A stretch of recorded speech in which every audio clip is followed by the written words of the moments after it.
All right, guys, we're going live now. Good afternoon or morning from wherever you're coming. Ani bonjour. Before I get started, I managed to cajole my son into doing an opening in Anishinaabe. So here he is. Beze and Hillary were both in the language program at Georgian. So shout out to them for their commitment to revitalizing Anishinaabe.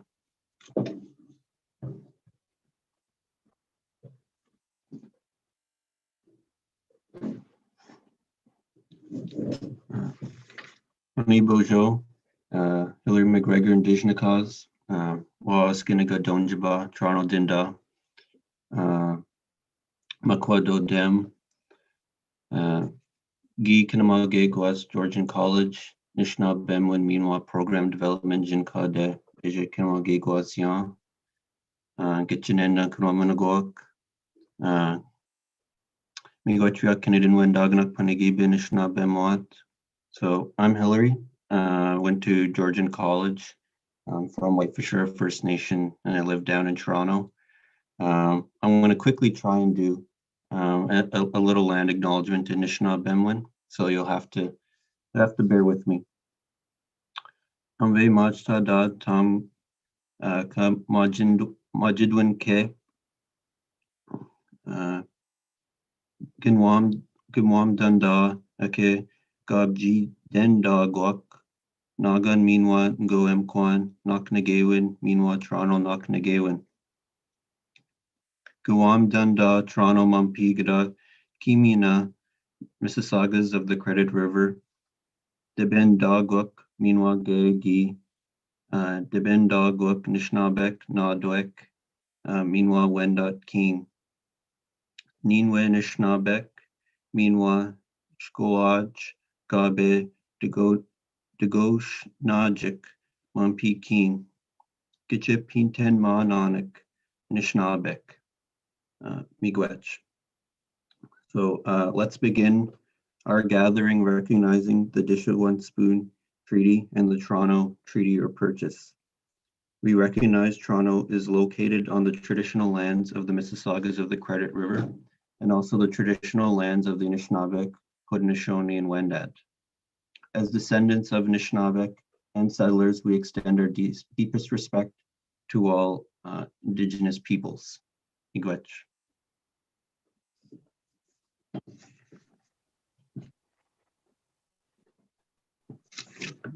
Miigwech Hill. So I have a very rudimentary Anishinaabe, and I would have been terrible things to the language if I tried that. Although I was taking a course and then it had to be postponed due to COVID-19. So I like to cajole my son into these things because he's, I guess what I am is I'm really proud of people who are in the program and who've graduated from the program, because to me that's kind of where the future lies in terms of Indigenous people's resilience into the future for whatever it is that we're going to be facing. So today I have the pleasure of having Beze Gray. So incredibly exciting. We'll be, promoting some of Beze's work, and just so you know, maybe Dali could put this into the chat. Is Beze's in one of our IEJ videos that, and by the way, it gets used a lot. Beze in schools and as part of curriculum. So we had these 4 IEJ videos, like getting people to kind of wrap their heads around what Indigenous environmental justice is. So Beze's always made really important contributions to this project. And one of our commitments in the project is to bring forward the voices of community members and activists, artists, and others in academics and Indigenous people in academic spaces have the platform to be able to voice our concerns and have a voice, period, because there are spaces still where talking about our concerns and our future are not terribly welcome or understood. So it's really important to be able to bring these voices forward. So I'm so happy to have Beze here. So there is so much you could say. Land and water defender from Aamjiwnaang First Nation, organizer, also part of the youth court case against the Ford governments and policies or lack thereof around environmental regulations around environmental protection. So really happy to have Beze here. Beze, you could say whatever else that you might want. Beze just came out of, is working in the sugar bush right now. And so we're happy to have Beze spend some time with us at this really kind of busy time. And so I don't know, Beze, if you just wanted to have some opening. I'm just really happy that you've joined us. And just so that you also know, like part of, we will record and post it so that people who, you know, miss it and want to listen can do so, but we also will have a podcast, which is really, it's fantastic. And so you can also listen to that. So I just wanted to really just talk about those really important contributions and perspective that Beze brings to these conversations. And I'm just really grateful that you're able to join us today. So ani bojo Beze Gray Indigenous makwan dodam Aamjiwnaang donjaba Anishinaabe ndao Onaidan dao Lenape ndao Nishmenadok ndao. So I always introduce myself in the language first, and then I introduce myself in English, but that is because when you introduce yourself in the language, it brings not only people in the space that speak Ojibwe into the space and hearing the language, but it also brings the ancestors in. So whenever you're kind of talking, then they're listening a little bit more, which was amazing because like Hillary opened with such a great introductory, and I've got to say I haven't heard land acknowledgements done in the language too much yet. So it was like really amazing to hear and understand a land acknowledgement like in our own language. It was really pretty. And it was also just good to see Hillary again because we did the program together and it's been like a year since it's been over. And we didn't have like that kind of like collective moment. It was like during COVID. So we didn't get all like this like huge like, congrats everyone, you did amazing. It was kind of just like, and COVID and you graduated and goodbye. But yeah, I have like two really good news things that happened this week.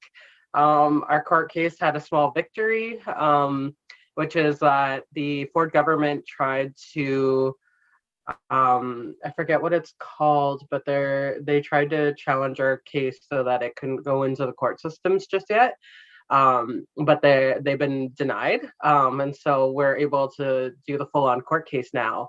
And so that's happened twice for us now where we've been allowed to keep going with this case. And so I'm super excited and super happy. And that was such good news. But again, because COVID, we're all so distant that we can't like celebrate together. Whereas if it wasn't COVID, me and my like, people would be like hanging out and celebrating.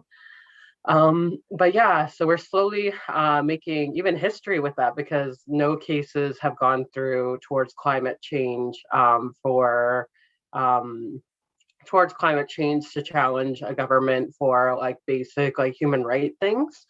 I think it's only been cases in the US that have been pushed so far, so not so much in Canada. And so we're kind of making something happen there in history that like finally a case can go through about climate change and how it impacts your rights. And so I'm very excited about that, as well as a bill has come up in Parliament for environmental racism. And so that feels like a mixed bag of feelings for me because in the way that they have stated it, they want more like to dependent on like documentation, which there is enough documentation in Aamjiwnaang for something like that, but there's not enough to show what actually damage is happening in Aamjiwnaang. Like the government has done, like Canada and provincial have done a really good job of making the statistics so broad to Lambton County that like it doesn't actually reflect on what it looks like for people of Aamjiwnaang for say things like cancers or respiratory problems, and that's something we're lacking as statistics.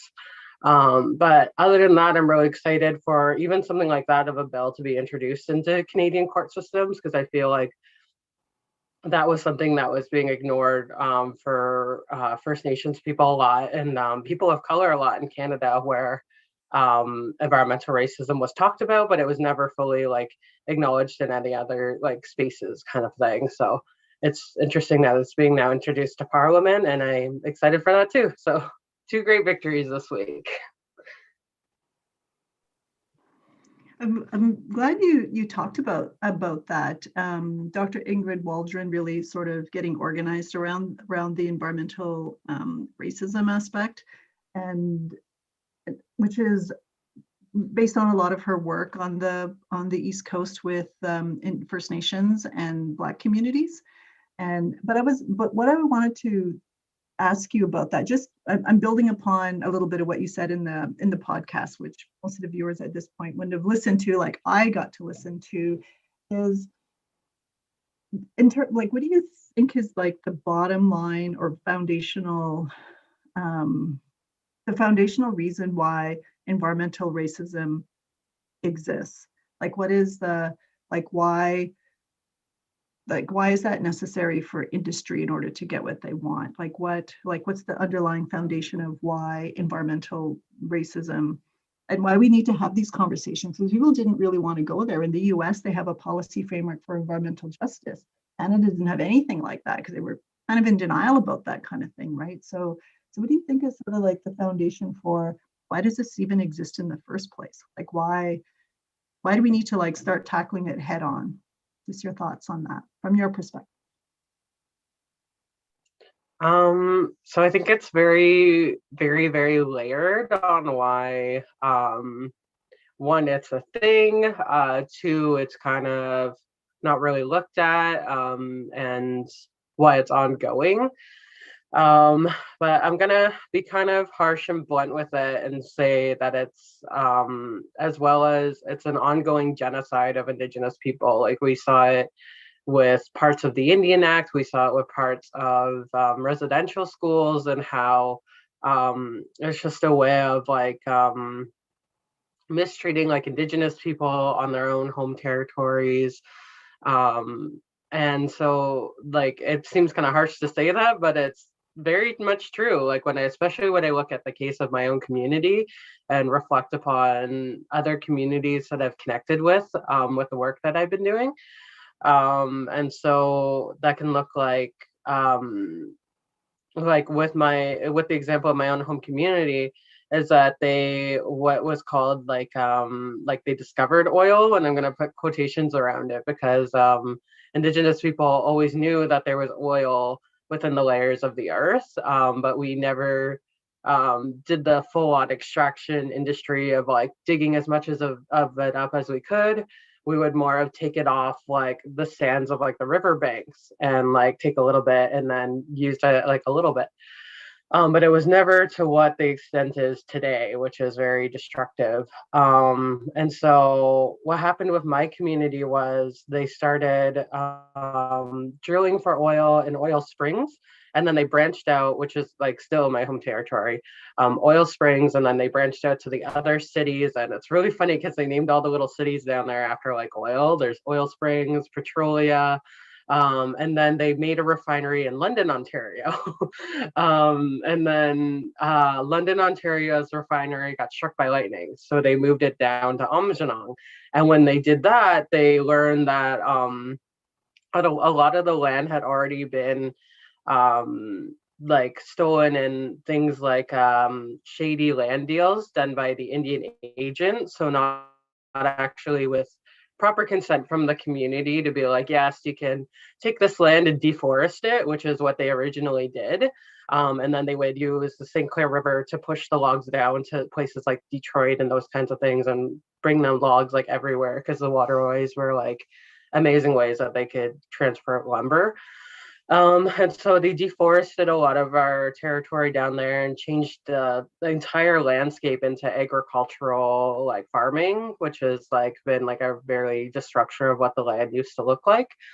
And then they built refineries. And so there's been a lot of disrespect with these refineries, where they dug up literally our graves to like put them in, like to put them into like build up their whole like infrastructures. And what it looks like today now is about just over 60 petrochemical facilities. So that's not like specific companies. There's not 60 companies, but there's 60 different types of facilities down there that create 40% of Canada's petrochemical industry.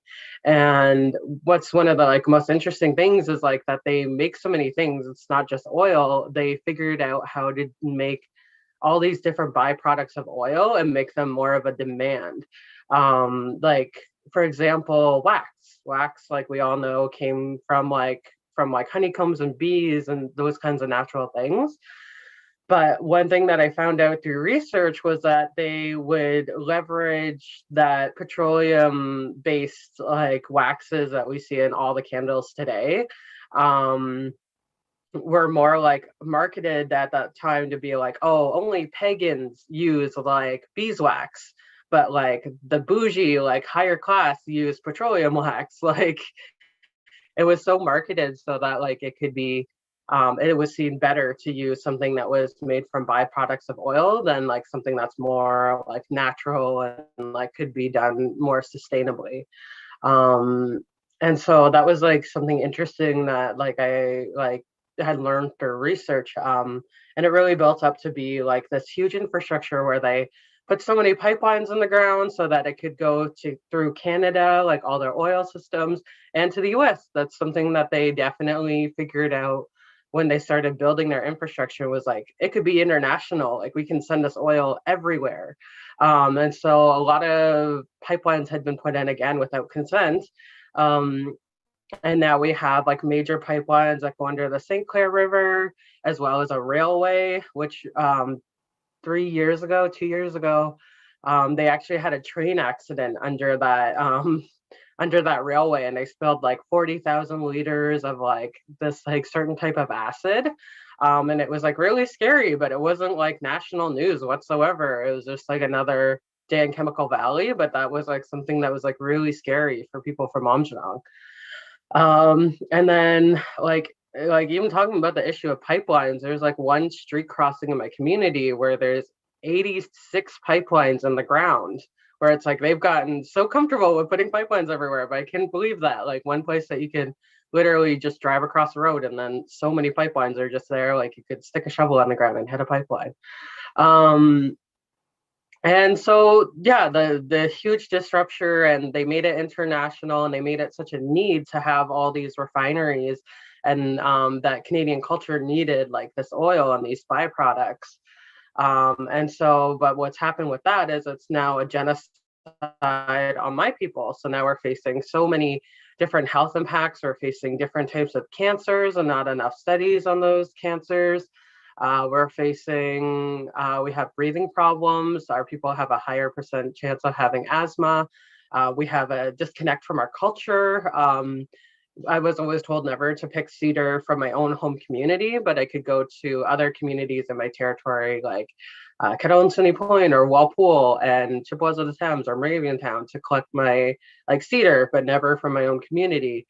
We've been told years to not put in gardens. And so the disruption of like even connection to land and connection to water was something that like was really disrupted in my own community. Like we were scared of like some of our waters. Like there was a creek that ran behind my house that was called Telford Creek. And it has a signs up all around it that say, do not touch, can cause serious illness. And so that gives you a disruption to the water, to the land. Sometimes it can be hard to breathe down there if it's like a cloudy day. And it's just full on like ongoing genocide, like on what I see for my own people, and then connecting it to Grassy Narrows and connecting it to the Wet'suwet'en people who are just being proposed a pipeline. Standing Rock proposed a pipeline, and then there's many other First Nations communities that are facing either the mining or deforestation, but it's all like purposely done to Indigenous communities. And what I'm gonna more speak on is because like you would never see these kinds of things happening in Trudeau's backyard or Doug Ford's backyard. And that's done strategically because like they can get away with like the shady land deals that happens, or mistreating Indigenous communities, because Canada doesn't really like look upon that like too much. You don't see, like, I feel like when even Wet'suwet'en, it took a lot for people to even understand that this was an ongoing issue, and it took images of like the RCMP holding up like assault rifles to them to like remove them from their own home territory to put in a pipeline. And even to not even have the right to consent to say no, like they never took that. They were just like, we're going to put this pipeline in anyway. And so it's just an ongoing, like, it's an ongoing thing of like, it's layered. And I think it has a lot to do with Canadian population of like, it can be easily like ignored because it's not in the mainstream like media too much, and like people don't pay enough attention to Indigenous communities, let alone on any of our other issues like missing and murdered Indigenous women, and then just BIPOC people. Like the only people that I really related to when I was like a little kid was actually in Detroit when I saw, because my parents would take me all around to different like small towns, and when I noticed they didn't have refineries around them either, I was like, that's kind of weird. Like I went to like Chatham, Ontario for like hockey tournaments, and I went like different places, and I was like, huh, all these small towns don't have refineries. But then when I was brought to Detroit and I saw a like marginalized Black community with Marathon, which had the exact same setup as ours of like refineries with like certain type of looking things like smokestacks and flares and big drums that are like big holding containers. I was like, huh, I see these people have what I have of like refineries surrounding like their homes and those types of things. And so it was like clear to me at a young age. I was like, oh, they're put in areas for like reasons, like, but you don't see it until like it's kind of pointed out to you if you're not living in those types of areas.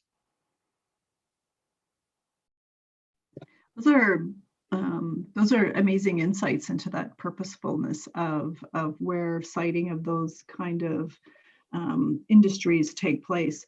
And I think with the environmental racism, linking race and environment is a big step. And I think the Murdered Missing Indigenous Women's report kind of pointed to that racism, genocidal. And they actually had very specific calls to justice that dealt with proponents and the development in resource extraction industries, which I don't often see, but I saw it there. So clearly, gender is a big part of how this plays out too, right? And but I agree with you that sometimes you just can't count. You can't count and measure people's experience and the impact upon future generations by just being able to count things. So that might be a limitation. So it's a great victory, but at the same time, there's still so much more work to be done, as you pointed out, because there's going to be very specific Indigenous experiences. And you also, in talking about the Indian Act and some of that history, colonialism is also mixed in with this too, right? Like there is environmental racism, colonialism, genocidal practices. So that's also in the mix as well. And in some of the spaces I'm in, people don't like it when you talk about those. Like people don't understand what, when I talk about the Truth and Reconciliation Commission and Murdered Missing Indigenous Women and Girls and say, colonialism and genocide was a thing and it still plays out, and we need to talk about this as part of environmental justice and climate justice. What I'm interested in the court case and your involvement in it, and interested to see what perspective that you're bringing to that for all kinds of reasons as a Indigenous youth, two-spirited, non-binary, because that's not, people can't, they have a hard time wrapping their head around that too in a lot of spaces. As soon as I say gender, it's women, and I'm like, yes, but it's there's more to accounting for and recognizing gender in these kind of conversations as well. Like, how would your I haven't read the affidavit, but I will. But how might that differ, let's say, from, I don't know, a middle-aged person like me? Like what, because it's very youth focused on purpose. Like what would be, and I can talk about future generations, but it's not going to be the same as coming from a young person. So what are those sort of, distinct and perspective that you want to bring to this that that wouldn't happen if you weren't involved?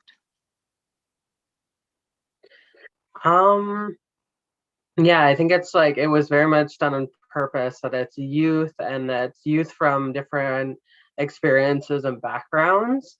So the perspective that I brought to the case was that I guess many different layers where like I do like a lot of talking and advocacy for my community. And it's because I live there, I'm from there. I only moved off reserve like only partway through my life. So I have like enough remembrance of what it was like living on reserve there, and the hardships that it was with like Chemical Valley, where we would get like we would hear sirens at night, and then all of a sudden it would be like the whole community was evacuated, and we would be like looking which wind direction to go, and like if the wind direction was going that way, then we have to go the opposite way. And so that only happened a few times in like when I was little, but they were enough to like impact me to be like we're not living in a normal situation. And so I think my years of advocacy, and then as well as like what I do outside my advocacy, which I think is very still connected to the like environmental movement that I do like work in, and justice, is also talking about how I had a disruption of culture because of where I came from. Like when like it was hard to learn about a water ceremony when you couldn't touch the water. And like it was hard to connect with plants when you were told not to harvest them. And so it like left me a little bit like where I was like, but what I'm so desperate to learn and know is my culture and my language. And so I found ways and places to do it, but it was also like later in life it became even harder because I'm a two-spirit person. Like I can't just go into any ceremony space and like be welcomed in as a non-binary person. A lot of times I'm told to choose sides. And so like those kinds of things where it's like I couldn't just, and like the like things like within our culture, which can be really hard, that was definitely brought in from colonization, is things like everything's gendered. Like they're like men do this and women do that. And so to find a space where it was just like, what if you're a non-binary person who like can do like a lot of things? Like I can cook, I can fire keep, I can like I can do a lot of stuff.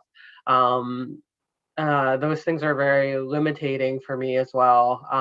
And then the language, even how I even talk about what the land looks like and feels like for me right now is so different than the way my grandma would have talked about the land when she was at her age.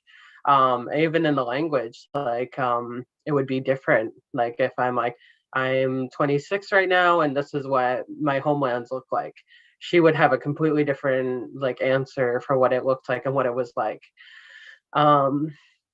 And I think those things were like really like unique to my own story, where I wanted to get that across of like, this is where I came from, this is what heals me is my self-work and like my self-time, and like what really makes me feel better is like doing things of the culture. And so I built up a lot of on the land teachings of my partner taught me how to tan hides, and so now that's something that I love to do, and I've incorporated into like my yearly schedule. This is when I start to work on hides, this is when I start to store hides, this is when I'm going hunting.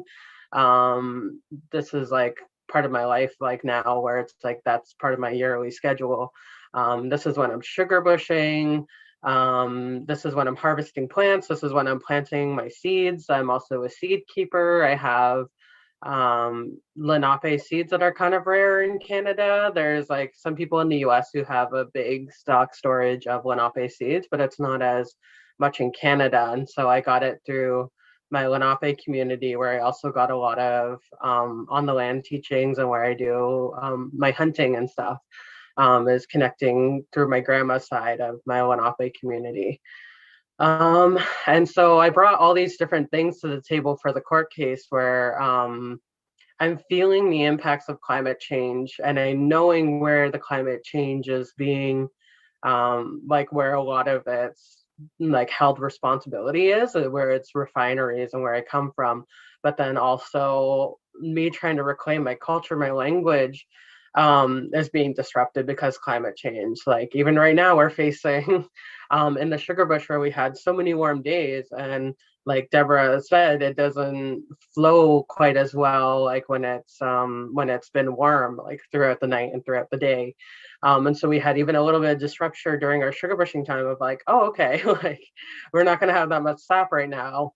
And the different weather patterns, like if you look at what's happening up north where they have snow for a lot longer, but if you're trying to do it down here, you don't have snow for as long. So you have to figure out how you're going to get through the mud to bring back syrup when you used to have snow.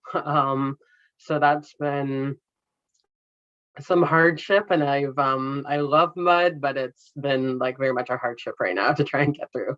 And then even to hold on to these skills to teach to 7 generations later, like I'm able to practice them right now and figure them out, but like I don't know what that's going to look like for me teaching my nephews in a few years if we're not doing enough towards climate change to make it like to put higher standards on it so that we can have not as further impacts of it in the future or even years later, where we want to hold on to something that we lost through residential schools and through the Indian Act of like our culture and our language. But now it's becoming not like impossible to do, but it's becoming like we're having learning curves of like when we're planting seeds now versus like back in the day when like you're getting teachings from elders and they're like, you plant the seeds from here to there. But that no longer works for this timeline because you might be planting seeds not May 2-4 weekend, but a little bit after, or a little bit before. And even then, like even when you look at seed keeping, like if you were to plant super ancient seeds, you wouldn't be able to, like they wouldn't be weather ties to what climate change has done to the earth now. So you might not get as good seed stock from that. So I bring like a few different unique experiences to the case, and that's something that like my affidavits kind of goes like everywhere, like where I'm like, and this thing, and this thing, and this thing. But I mainly focused on the 7 generations on like the things that I do now and how like I want to be able to teach even my nephews to do these things, but I'm not sure what it's going to look like in the future if we don't do anything for climate change now. And so, yeah, that's kind of what I focused on, but it's a lot and it's a big explanation.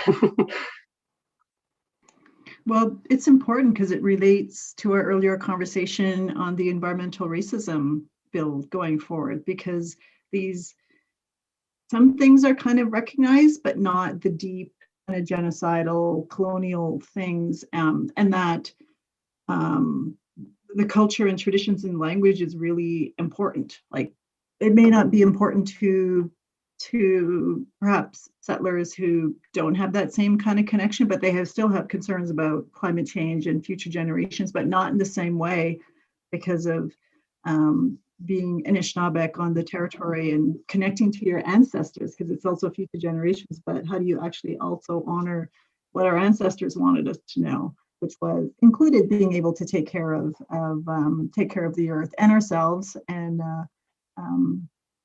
our language. So I was pretty excited that you're working in the sugar bush. It's a big thing in my family, and just wanting your thoughts on this thinking that I have right now. And this, in some ways, because you're part of this this court case, so it's in the public realm, right? Same with the environmental racism bill. Same with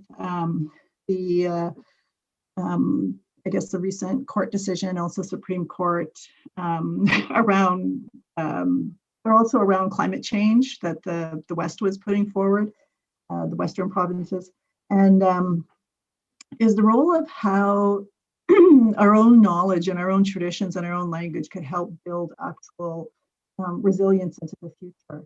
And my thinking on this is from the Royal Commission on Aboriginal Peoples, way before your time, like I'm that old. Its main finding was any public policy by colonial governments and later Canadian governments, like their solution for what they felt like for the Indian problem or Aboriginal peoples has been wrong. That's what it said. That's what its main finding was. And what's enabled us to be able to survive these genocidal policies, everything that you talked about, these colonialism and the Indian Act and displacing from land and like purposeful oppression, was our own traditions. Like it wasn't other people's solutions that enable you and I to have this conversation as an Anishinaabe people, part of the Anishinaabe Nation. It was because of our own, it was because of ourselves. So to me, I'm always trying to grapple with this tension between, because I'm really concerned about sugar bush too, because it's such a big part of my family since I was a little kid, like my grandparents being there and my nieces and nephews. And so I kind of wonder what's going to happen with language and tradition if we can't do this important, practice and on the land kind of activity. But then I'm also thinking, what is it about our culture and our language and our traditions that actually enabled us to be able to survive? Because other people's solutions really haven't served us really all that well over time. So just your thinking on that. That's kind of what I'm thinking. Like how can we like really put this concerted effort into revitalizing language and traditions and on the land activities that'll help us to be able to I call it self-determine our own future in light of what we're facing. So just your thoughts on that. I know it's a lot. I'm like making you answer like my 5-year research project in like the next 2 minutes, like no pressure. These are like the conversations I love to have. I'm like, yeah, let's talk about that next. Yeah, I think there's definitely that big disruption of like climate change, but it's amazing because like the land is so like resilient, where it's like, yeah, it's become like a lot harder to do sugar bushing now, especially if you live in southern Ontario. But it's that it's resilient and it still happens. Like we still get every year that like that gift from creator. Like I feel cheesy saying that, but like it's true. It's such a gift. And that was something like I even said this year of like I'm so happy that my birthday is during like the month of like the sugar bushing season, because like that was like such a gift for a creator to let me come into this world and be like, okay, and now literally sugar water is going to be coming out of the trees. And I'm like, that's amazing. That's a gift in itself. Like each like month that I have my birthday where I'm like, yes, I can just go up to that tree and drink like sugar and water, and it's like the best thing ever, and like get that like that gut clean out, and it has like all these electrolytes. So even when I'm doing even more extra hard work in the sugar bush, like I can just drink right from the tree and I get all the electrolytes back that I just lost, and it's like better than Gatorade and it comes right from a tree. But I think it like that cultural resurgence is so like important, and it's been part of like my bigger healing journey of like talking for years about like environmental disruption and stuff like has taken a toll on me, where it's like really hard, where even when I talk about change, it's like I can talk about change as much as I want, but the hard truth is I'm never going to see that change. Like even if they did shut down all those refineries tomorrow, and they're no longer producing, and they're shut down properly where they're not going to spill anymore, and they shut down all the pipelines properly and they're not going to spill anymore, like I'm not going to see any kind of change in my environment, where it's still going to be very heavily polluted and all those things are still going to be in the sediment. And that's like the hard truth, that I'm never going to face that like Aamjiwnaang's going to have like healthy waters, healthy land, even if they shut down tomorrow. And so that has been something that's been very heavy on me, where it's like I'm fighting for change, but even if I do make a really big change, like I'm not gonna like be like seeing that and like celebrating. Like I can still celebrate it, but like it'll be future generations that are gonna be like, yay, like our water's clean. We can have like really healthy gardens in the soil, not worry about contaminants. And so the culture is what's been like my kind of like saving thing, and has been like my connection even to my identity of being non-binary, that I can do all these things and it doesn't disrupt anything of like, doesn't matter if I'm a man or a woman or if I'm non-binary, I can just do all the things. And so I think these things, like, they're still happening, but you're just facing the struggles of like what climate change looks like on them. And like I said, it's really hard because you want to follow teachings of like elders, saying like it runs from this time to this time. Like it may run from like in February to April, when like sometimes your weeks get shorter. Like our week got shorter this week because of the warm spell. And even it was like frustrating. I work a full-time job too. It was frustrating. Everyone like in our meetings, they're like, oh my God, we love this warm weather. And I'm like, I don't. Like I love it when we have a full winter, and I love it when we like have a bit of that coolness to the spring and then it gets warm. But everyone's like always celebrating when it's like, yay, the snow is melting. And I'm like, no, we're supposed to have that snow for a little bit longer. Which is really funny because it's like everyone in the office is like, yay, weather. And I'm like, but my sugar bush. Yeah, so I'm like that. It's like a big disruption, like even in our own teachings, where like you read or you hear from elders of like what it's supposed to be like, where they're like, you get this many weeks long, but it's like, but nowadays it's like, I got maybe this many weeks disruption and then only a few more like little bits of like sugar water, and that's what I have to utilize. I'm like, even with hide tanning, like it's getting so hot and humid in the summertime to work on a hide. You can also work on them in wintertime, which is nice. Just all the different things. Plants, our traditional plant teachings are like becoming a little bit more interesting, where you're trying to work with now these new seasons. Like down south, like you used to be able to plant like more in the like mid part of May, but now we're finding that you can plant like so much earlier because you're not going to face that like last frost until like end of April, and then you can start planting more beginning of May. So it's like we're getting a longer season for growing, but it's also like more of a dry season where you might not be getting as much rain, or when you do get rain, all of a sudden it's really humid and hot, and all that water is getting like evaporated and taken away from your plant. So it becomes like more work for yourself to like keep up and water those plants. And then also like your growing season's changing almost every year, and you can't just rely on like old teachings of like you plant at this time. And that part can be very hard because like you do want to follow like elders teachings, but then it's also like, but due to climate change we have different timelines now. But yeah, I think that's like we can still practice and do all the things with the culture and like still like carry on like these plant teachings and stuff, but it's like, but it is a challenge now. Like it's a learning gap around climate change. Yeah, I really like what you said, and I think one of the things that it made me think of, I just have all these notes as I'm thinking. I think that might be the really distinct and unique contribution that young people can bring to these conversations, because we have the teachings, and same with the moon teachings, because those are like the what should have been happening at certain times of the year, right? Like oftentimes when we're talking about climate change science, they're like, oh, well, we don't have baseline. I'm like, well, actually we do with the 13 moons, right? Like this is what's supposed to happen, and it's shifting. Like this is the moon of the crusty snow, like when you're walking on it and you don't know if you're actually going to go through it, and maybe one leg does and the other one doesn't, and you're kind of walking around it like, because it might hold your weight and maybe it doesn't. But if there's no snow, but that's the moon, like there's it's kind of a little bit of a, becomes a little bit of a disconnect in some ways. So there needs to be the shift.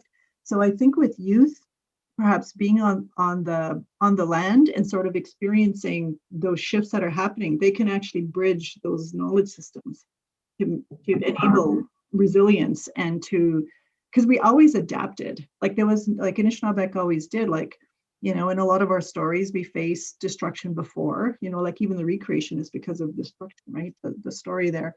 So we've always kind of adapted. There's nothing really in our stories or history that says, nope, you can't adapt. Yeah. And adapt to the situation that we're facing in order to still kind of be who we are into the future. So I think because a lot of elders can't be out on the land right now either, right? So they know their teachings, but then there's the actual lived experience on the land and what people are experiencing and knowing about that, because you're actually knowing how to kind of bridge that together to basically transform and generate almost like new understanding and insights. I think that's a really kind of amazing and unique position to be in. Although maybe it's not being thought about that way. It's sort of like, this is what's supposed to be happening and it's not. And it's like, oh no, what do we do? Then you figure it out, right? So there's, the application of, and I think that might be just a new way of thinking about resilience too. Like how to take guidance from the teachings, but then there's the actual reality, and then how do we this new understanding of what resilience looks like. I like your description of the gift that comes from the trees in terms of maple syrup. That's the sap. That's actually what a lot of the stories are. It's actually a gift from the tree or the spirit world when people need it. And for the Anishinaabe, that would have been a hard time. Like that would have been when our food stores were running out. We would have experiencing food insecurity because it's hard to fish because of the ice is breaking up. It's not safe to be on. It's hard to find food. It's hard to move through the bush. So it came in a time of great need. So it's a really important time of year. Plus, it's a time of the rebirth where the season is changing. So it's probably not a coincidence that you were born at this time of year of this transformation and generating new things and generating new insights and understanding and knowledge. Actually, I wanted to ask a little bit of, or just to get your thoughts on natural laws. So we're dealing the environmental racism bill is going through the Western sort of court system, like legal system becoming a law. Then there's the court case going forward. And you've talked a little bit about natural law, and that's come up a lot, I find, in some of the work that I've been doing with elders and youth. I didn't coordinate it, youth did, but I facilitated a youth elders gathering. They talked about that. They said our knowledge is important, our language is important to enable us to be able to be resilient, build our strength to be able to be resilient. And also, what about our laws? Like, what about natural laws? What about Anishinaabe laws? Like, how do they, kind of, maybe they don't have a place in these other places, but maybe they do. I just wanted your thoughts around that. That's really interesting, because that's something that I've always thought of for what change can look like, where we're not even in the discussion of what's happening to our environments that are in our own traditional territories, where we're not in any kind of environmental discussion, and that's been happening for so long. And even in the case of Aamjiwnaang, we're not in the discussion meetings of what are standards kind of thing. Whereas even if I think of the chemical, what's it called, benzene, that's released in different refineries each day, every single day. A few of those refineries are putting up benzene, and the actual exposure to benzene is zero. You're not supposed to have any exposure whatsoever. It's not a good chemical for you, but yet they release a few every single day from each individual refinery,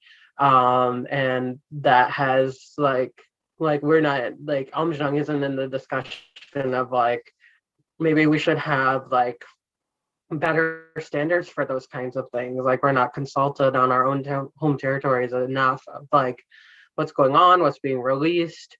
One of the things that I think is most important for our territory is for us to start looking at what does the pollution look like in accumulation. If I could get any statistics on accumulation, these plants have been here since the 1880s, and they've been producing 24 hours a day, 70 all year round. They don't stop. They're always on, and they're always doing something, and they're always releasing in the air, sometimes in the water. And we don't have any kind of data that's actually on accumulation. which is something I really want to know, where it's like, I took science classes. I know sometimes when chemicals mix, it's not good, but we don't have any kind of data that tells us anything about what happens when these chemicals are mixing in our environment. We've just seen we've almost been treated like guinea pigs, like in Aamjiwnaang, where something happens and then they're like, oh, sorry, like didn't know that was gonna happen, kind of oopsie thing of within our own bodies we have mercury in our hair, like we've tested for that. We have PCBs, which are now banned in Canada, in our blood system, and we have a birth ratio of 2 girls for every boy. And we have genetic chemicals, where it's like these chemicals that our grandparents were exposed to, that they're not releasing anymore to this day. They're being passed down from generation to generation. It's like it's within us, and to know even what accumulation of what does that look like for our homelands. They're not doing anything for that. And I think that's really important for us to learn and to know. They even have like the sketchy rule of Chemical Valley that if a plant is they have each a certain amount of numbers, like if this plant's releasing this much, this plant can release this much. But say this plant over released on its numbers, but this plant didn't, they can sell their points to that plant.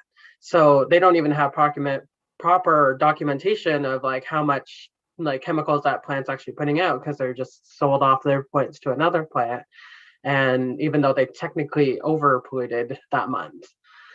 It's like kind of a confusing thing. I don't really have the like proper words to say it, but I try to like describe it. But like they do that, and then again it leads to insufficient statistics or data for years like that. Like we don't have any proper things on Chemical Valley in that way.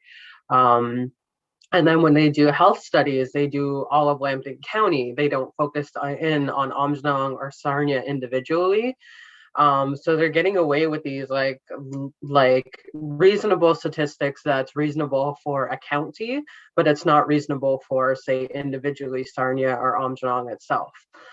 And so that's always been like a bother of mine, and that like if Aamjiwnaang could even have a seat at the table for talking about our own home territories and what that could look like, what we even like have a say on what's reasonable and what's not reasonable, like we're not even invited to the table. Like they're like, nope, that's only for Canada and that's only for provincial, but that's not for the people who have been caretaking this land for forever, for generations. Like many people have always been there, but it's more of like that's up to Canada and that's up to the government, like, and that's been really hard. And I would love to see the kind of change where First Nations of their territories could be like, no, we're going to talk about what's happening to our own environment and what you're trying to put through on our own homelands. And we're going to be properly consulted and do things our way and incorporate, like you said, natural law, and incorporate things that are within our own, like within our own communities. Like, do we incorporate hereditary chiefs? Do we incorporate a youth council? Do we incorporate an elders council, a women's council? Like, are we incorporating all these voices? Which it's usually not. It's really not. It's like what Canada has made as a governance system of band council and the provincial government and the entire Canadian government. And then a lot of things are left out. It's kind of like you're proposing a like decolonized kind of framework, because again, colonialism shows up again, right? And the system that we're stuck with dealing with, even in our own communities, it's not like it's crazy out there, but even within the communities, it still can be a challenge, and we need to do that in order to be able to self-determine our own future. Because I don't like to lose sight of the fact that we got here, we survived, we can probably figure it out if we have the right kind of, circumstance to be able to do that. That's like how you bring to our attention this idea of there just isn't the right kind of information. There just isn't the right kind of data. And sometimes it gets pitted against lived experience of people who actually have to live with these impacts generation upon generation upon generation. And yeah, and it would be good if Indigenous peoples and communities and societies are able to govern in this way, so you could get the kind of information that you need to make the best decisions that you can for future generations. I was asked recently to talk about cumulative impact assessment or cumulative effects, and I said the best way to kind of understand this, because the science isn't, I hate to say it, good enough to be able to do it, because they like to do point source and only focus on things that can be measured, which is important. But as you said, sometimes you don't know, like which plant is it coming from, and did they offset one another? So how do we even hold anybody accountable, right? And I said, but people have had the lived experience, like in your community, people for generations have lived with the experience of the petroleum industry around. So we already know what's going to happen. We already know what's going to happen to people in this situation. Like, we need to kind of act on that now rather than, delay everything by saying we don't have the science to be able to completely figure it out, right? We are, like, the lived experience of people already tells us that story.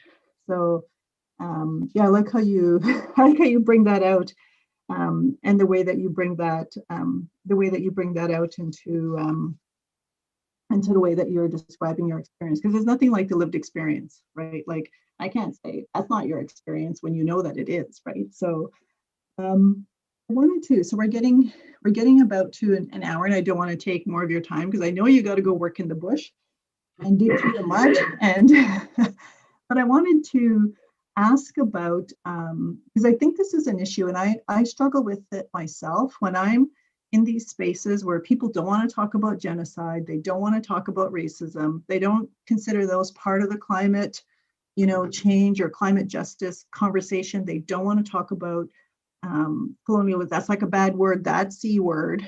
And they don't want to talk about gender because they don't really know what to do about it. Like, they don't really know what to think about it. And so I just wanted to know sort of what your insights are in terms of how, and if they do it, again, it tends to be women. Like, I was recently, talking to the Native Women's Association of Canada.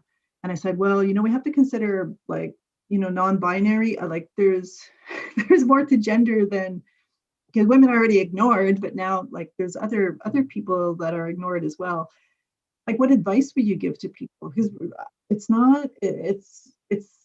it's still very excluded from conversations as far as I can tell. Like, I go to many meetings and I don't hear much about it. And I certainly don't hear from people who are two-spirited or non-binary in these kind of spaces. So, not that I'm going to bring the message, I'm always going to say, you really need to have, this voice here. And not me speak on behalf of other people, but I like to raise it as, okay, look around and see who's not here. Like, we need to think about that. But what sort of advice would you give, or insights? Like, what, not that I'm expecting you to have the recommendations for all of this for the planet, but just sort of like, in your experience, what would you like to see?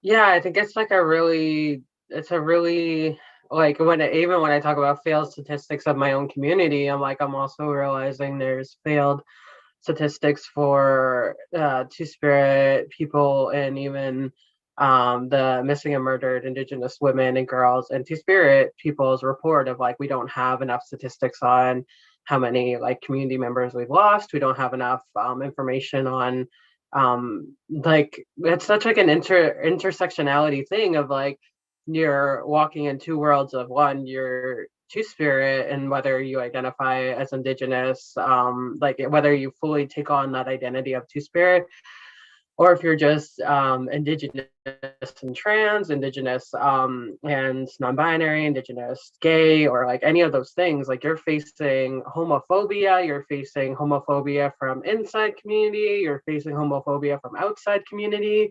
Like, even when you try and find your safe space within community that's within, like, the settler LGBTQ, like they're not understanding the Indigenous aspect of it as well, where like you may feel like you found your people, like going to Church Street, Toronto, and then all of a sudden you face racism of being Indigenous, and like you're not as like comfortable in those spaces, or sometimes you are and you find like your amazing community of people who like welcome you, but you can also face like racist gay people. Like that's a thing.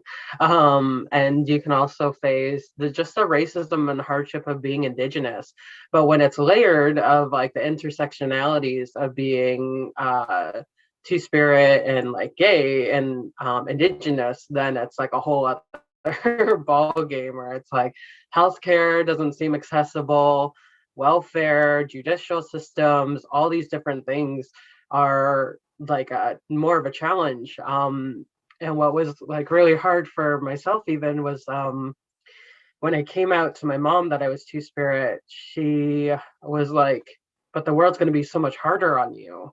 And she was more worried about, like, she's always been someone who raised me, like she never liked me saying gas bar for gas station. Like she always tried to train me to be within settler society to be a little bit easier to swallow than just being visibly native. And so she also was like, oh no, now you're also two-spirit. And like I like was already having like teaching times with you to be like, when you're Indigenous in these spaces, you represent this way. And then she was like, oh crap, now you're two-spirit too. And that's going to be a whole other hardship that you're going to face. And so like these things are really hard, and like, and it's really hard when they're not welcomed into spaces, because again, we're facing such a still erasure and still facing like the hardships of what colonization has done to even our own people, where two-spirit people sometimes aren't comfortable living within their own communities. Sometimes they are, and that's amazing and they're welcomed, but we also have limited spaces of even trying to reconnect with our culture, because you're going to get misgendered, or you're going to be told that's a man's thing or that's a woman's thing, or you need to choose a side. And those things are going to be really hard. And we face a lot of violence, especially if you're trans, whereas I'm trans non-binary.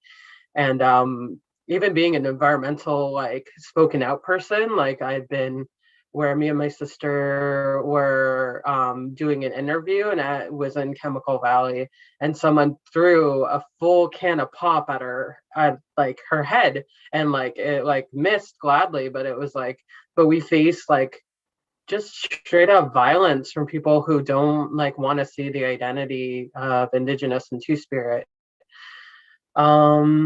So I think it's like a hardship that people need to swallow and start just taking action, like make good connections with two-spirit people, not just tokenized connections, and educate yourself, because some people, identify as two-spirit, but some people just identify as Indigenous gay, Indigenous trans, because they see more of two-spirit having like a full-on more identity within community.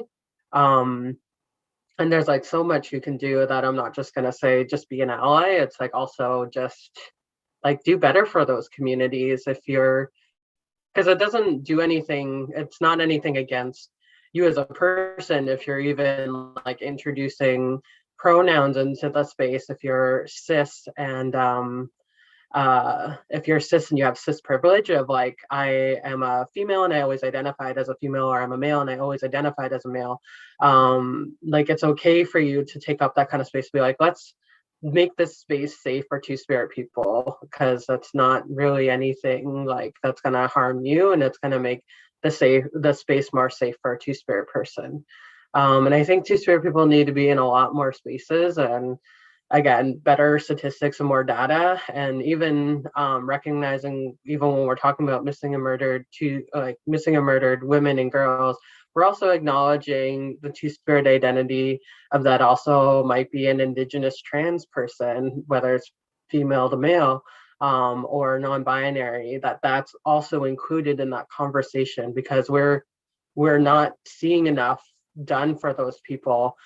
And our statistics are really hard to find, because when we're looking at that, it's it can be like we don't have statistics, or they weren't like when they've gone on to spirit world, their identity wasn't like as what it was like in the obituary, say like their dead names, their anything else. And that's not like so much hardship on the family, but it's like they lose that identity of like if they were trans and then they are using then they're dead named in like the obituary and like not using the right pronouns, and then that gets lost in statistics of like we can't even talk about that being a two-spirit person that has passed on, and it just goes on to like the erasure and loss of them.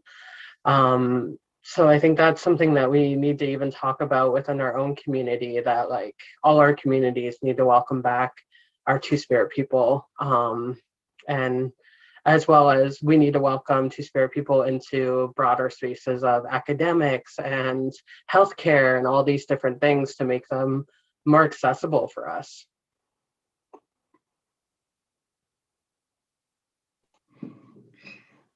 Yeah, other people have a lot of work to do. It just can't fall on, people who, non-binary, two-spirited people to have to do all the work. Like, again, Indigenous, and then all this additional work on top of that, and start taking action on that. We have a question, and from Vicky Maneg, and the question is, so what parts or experience in your experience that had that you've seen the best of humanity, as well as throwing pop cans at your head as you're trying to raise awareness about what's going on? What have you seen? Like, what have you seen the best of humanity, that gives you hope and that sort of supports you and gives you energy in moving forward?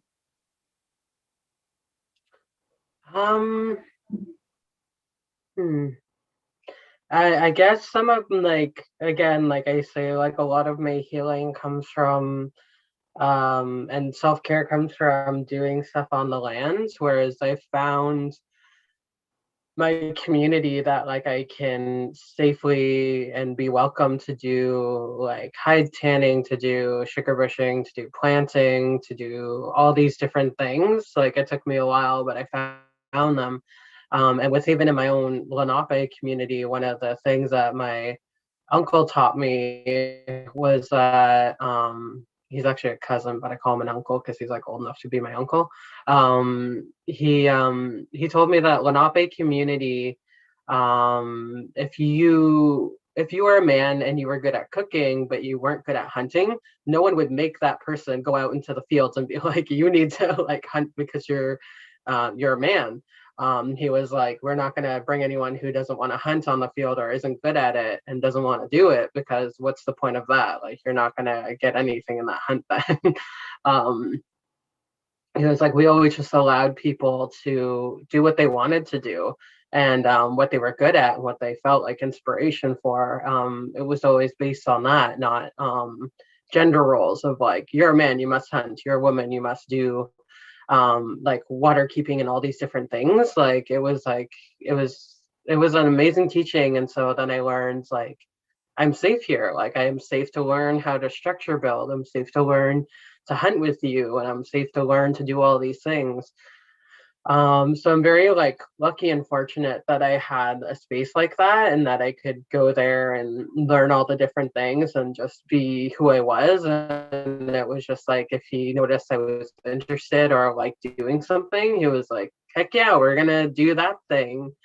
And so that was like amazing. And so I'm so happy that I like found those spaces, and like I still have like spaces like this in my life where I can do all the self-care I want, even though it's a lot of hardship. Even like when I talk about the sugar bush right now, I'm like, the mud's so hard. I'm like, I still love the mud, and I still love the like dragging back the sugar water with my arms. Like I do love the work. And yeah, and I do love advocacy for my community. Like that's one of like my most important things that I've been doing since I was in grade 8.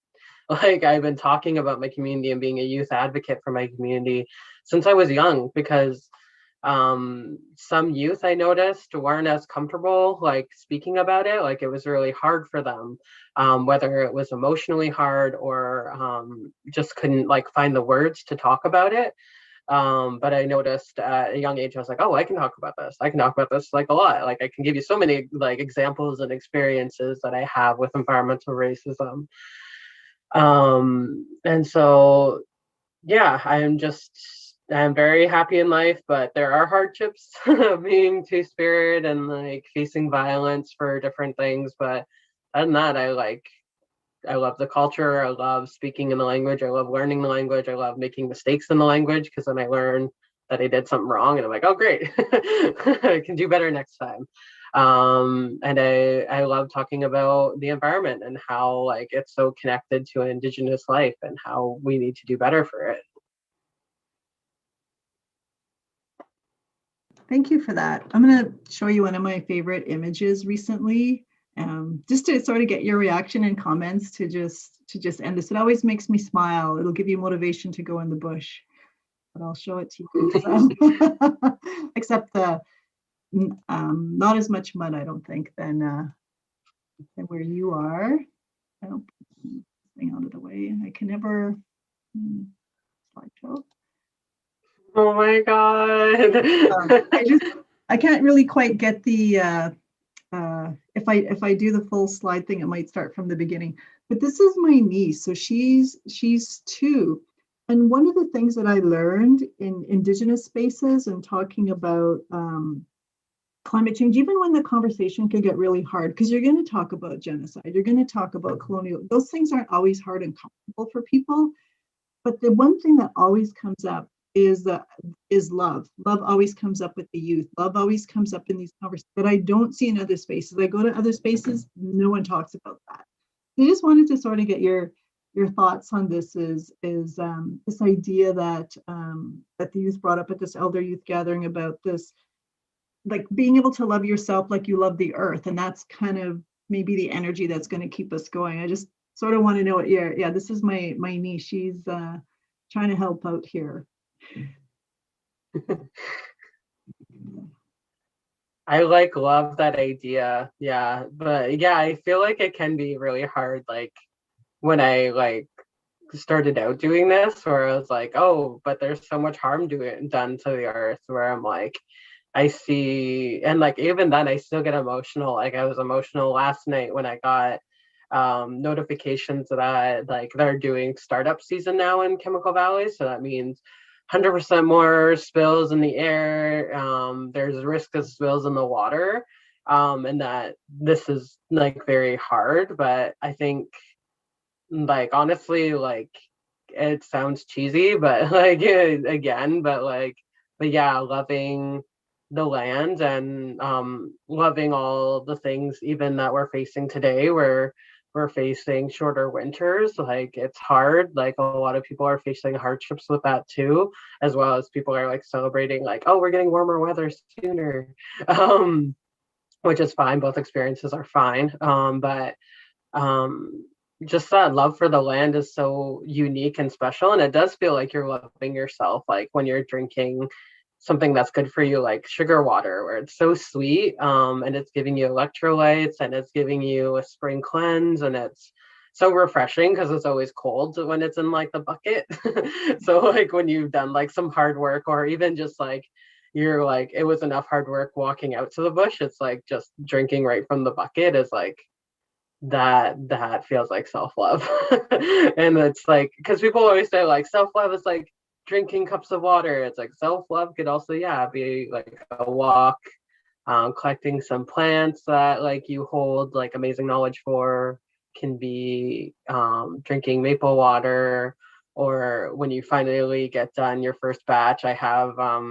I'm like kind of celiac, so I bought these special waffles that I found at the grocery store that were already made, and I was like, gluten-free waffles.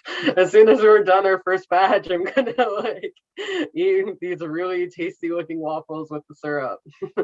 I think you can really build on self-love, and I love this image of like starting out so young. It's like this bucket may be as big as me, but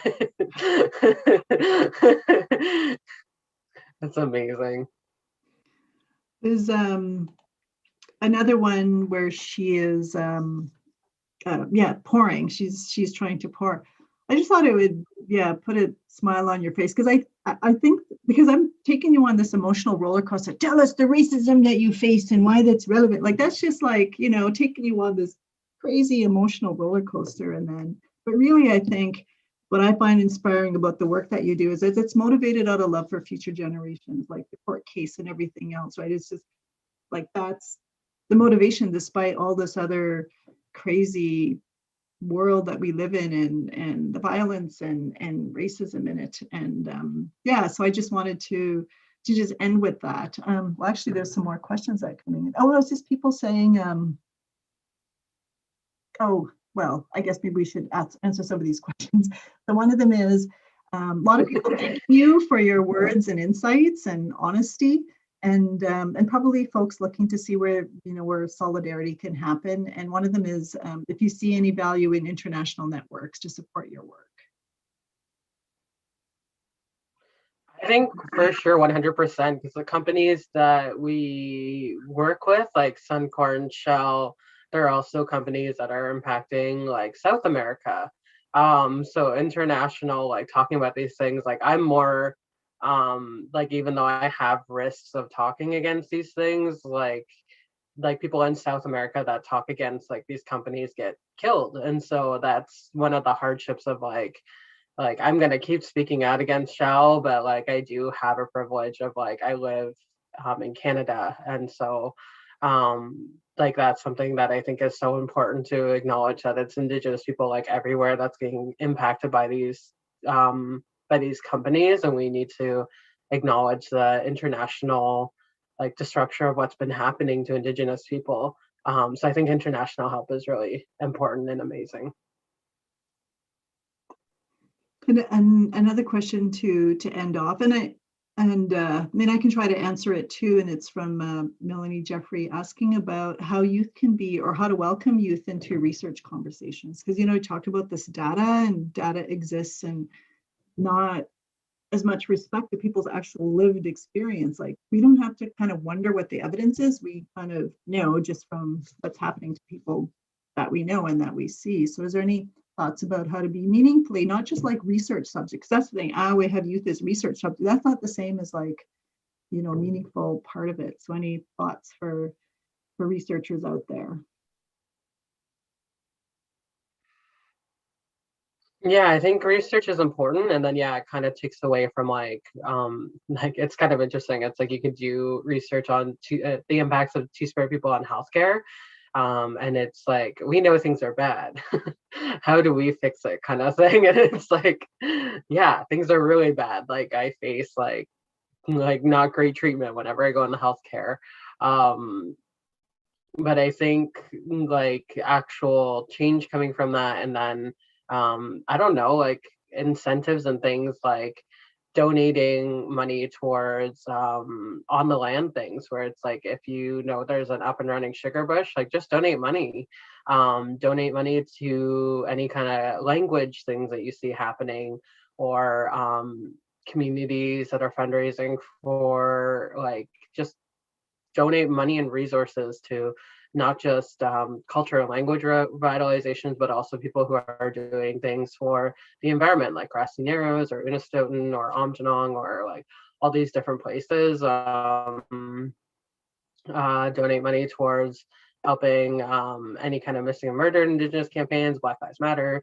Like, these are things that are all around like helpful. And then and then I think incentives work amazing for research things. Like in our community, we always like look forward to, if they're going to do something, then like you get a meal card or something, like a gift card for a grocery store, something, just kind of helps out, or give them a meal while they're coming in to do it. Like, yeah. I like that. It really speaks to reciprocity.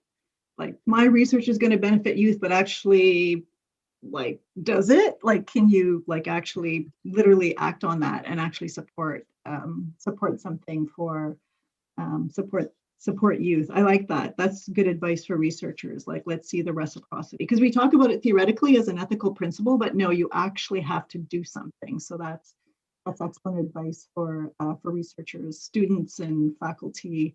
faculty alike. I'm just going to turn it over to Will just for a few minutes, or a couple of minutes, just to sort of have some summary remarks before we close off. But I just wanted to reiterate again that Beze's contributed so much to this project over the years.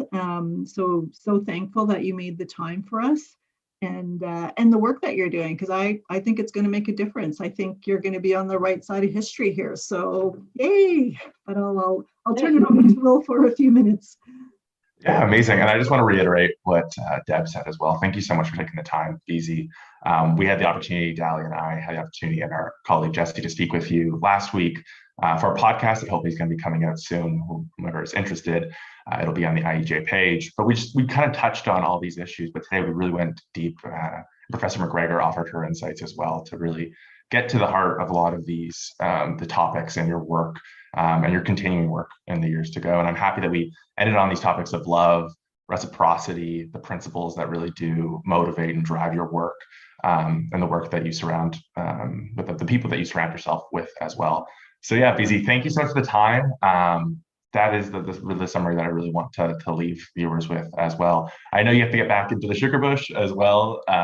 You were telling us before, very muddy, you said during this call as well, very muddy, some paths to be made. So thank you so much. It really does mean so much to us.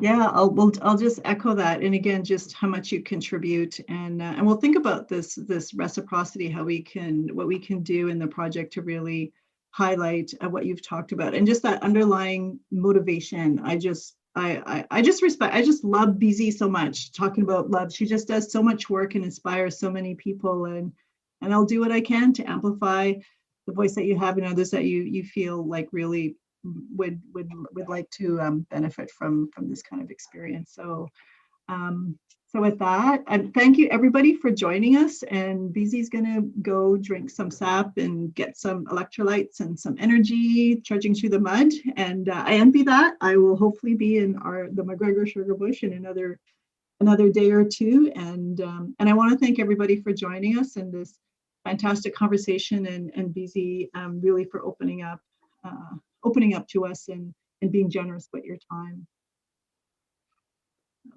Thank you so much, Deborah. So much love to you too. And amazing job, Hillary. I loved hearing like you speak the language again. And thank you for everyone who showed up. It's like really interesting when you can't see anyone, but you're just like, I know you're there. Thank you for listening to my awkwardness. They're out there in the virtual world, yeah. Nope, nothing wrong with being yourself. That's the thing. We just have to be ourselves, even if it's virtual. So, miigwech, and enjoy your time outside. I think it's lightening up a little bit, so maybe we cheer up a little bit. So, yeah. Bye, everybody, and have a good rest of the day. I'm happy.